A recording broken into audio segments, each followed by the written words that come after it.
بسم اللہ الرحمن الرحیم۔ السلام علیکم ورحمۃ اللہ وبرکاتہ۔ اولاد کی زندگی، صحت، مال اور نیک جوڑے کے لیے دعا کرنی ہے۔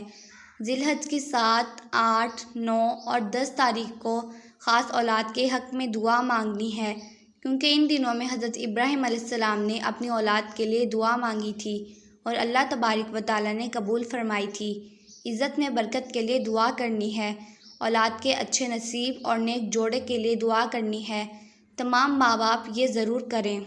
حج کے دن عصر 4:30 سے 5:30 کے درمیان کا وقت قبولیت کا وقت ہے۔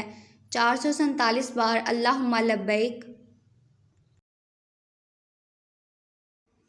21 بار اول و آخر درود ابراہیم، پھر کوئی بھی جائز دعا کریں، انشاءاللہ اللہ عز و جل ضرور پوری ہوگی۔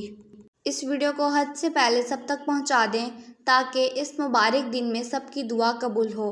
اگر آپ کو میری آج کی یہ ویڈیو پسند آئی ہے، ویڈیو کو لائک کریں، شیئر کریں، چینل پر نیو ہیں چینل کو سبسکرائب کریں۔ اللہ حافظ۔